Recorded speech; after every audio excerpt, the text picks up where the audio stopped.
Assalamualaikum warahmatullahi wabarakatuh. Hello guys, my name is Cindy Ramadhani. You can call me Cindy. I'm from Student Golden of Program Studi Farmasi Stikes Tlogorejo, Semarang.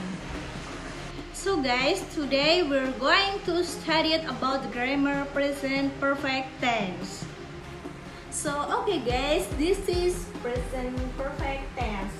And I'm going to explain you in bahasa to make you easy understand.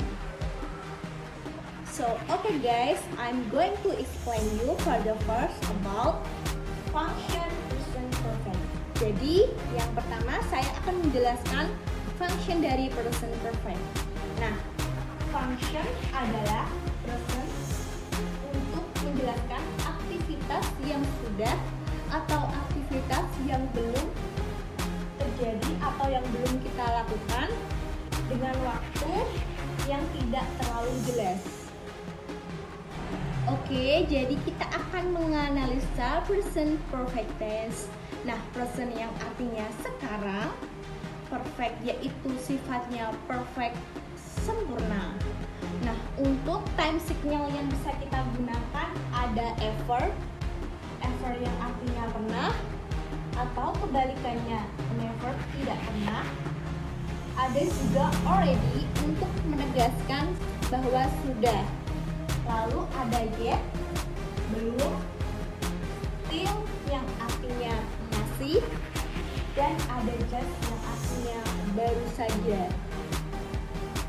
Lalu bentuk dari present perfect tense itu sendiri, kata kuncinya ada kata-kata has atau have setelah penempatan subjek.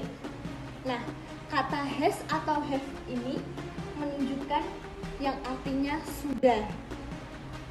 Jadi seperti yang sudah saya tuliskan ini menggunakan has atau have. Nah, untuk verb yang kita gunakan pada grammar ini yaitu verb 3. Untuk subjek itu ada dua tipe seperti yang sudah saya tuliskan di sini. Nah, tipe yang pertama yaitu subjeknya I, you, Dewi. Nah, yang kedua ada she, it untuk menunjukkan bahwa dia atau seseorang yang bersifat tunggal. Oke, jadi pada subjek tipe pertama ada I, you, Dewi. Nah, setelah subjek I, you, Dewi ini ditambah kata have, menggunakan kata have. Nah, untuk subjek yang tipe 2, she, it, dia perempuan, dia laki-laki atau menunjukkan suatu benda, itu diikuti has, kata has. Jadi saya sudah, kamu sudah, mereka sudah, kita sudah, dia laki-laki sudah, dia perempuan sudah, atau menunjukkan suatu benda yang sudah aktivitas dilakukan. Lalu setelah diberi kata have untuk subjek tipe pertama dan tipe kedua, ditambahkan verb 3 setelah kata have atau have. Jadi saya akan memberikan contoh pada subjek yang tipe pertama yaitu seperti I have studied yang artinya saya sudah belajar, atau bisa juga they have played yang artinya mereka sudah bermain. Lalu untuk contoh tipe yang subjek kedua bisa diberi contoh she has drunk water yang artinya dia perempuan sudah meminum air. Nah, lalu bagaimana contoh penggunaan pada time signal? Nah, jadi saya akan memberikan contoh pada penggunaan ever yang artinya pernah. Contohnya I have ever studied about grammar. Jadi saya have sudah, ever pernah, studied belajar. Jadi saya sudah pernah belajar tentang grammar. Kita juga bisa menggunakan already yang artinya menegaskan menegaskan bahwa kita sudah. Contohnya, I have already eaten 2 minutes ago. Jadi saya have pernah already sudah makan pada 2 menit yang lalu. Nah, jadi selanjutnya kita akan membuat kalimat negatif. Untuk membuat kalimat negatif pada present perfect ini cukup gampang saja, hanya pada kalimat have atau has ini ditambah not. Jadi have not bisa menjadi haven't, has not bisa menjadi hasn't, yang artinya kebalikan jadi dari sudah, yaitu belum. Nah, untuk kalimat subjek yang tipe pertama, contohnya we haven't eaten. Jadi kita belum makan. Atau bisa juga they haven't studied. Mereka belum belajar. Nah, lalu untuk contoh kalimat negatif pada subjek tipe kedua, kita bisa membuat kalimat dia perempuan belum mendapatkan izin dari ibunya.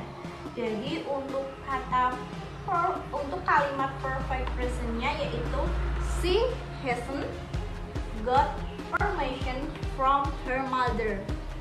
Si dia perempuan belum mendapatkan dari verb 3 permission, izin from dari her mother, ibunya. Jadi jika digabung, she hasn't got permission from her mother. Nah, jadi teman-teman udah bisa membedakan ya antara penggunaan kata have dan kata has. Jadi saya tegaskan lagi, untuk penggunaan subjek pertama I will doing itu diikuti kata have, dan subjek yang tipe kedua si it itu diikuti kata has.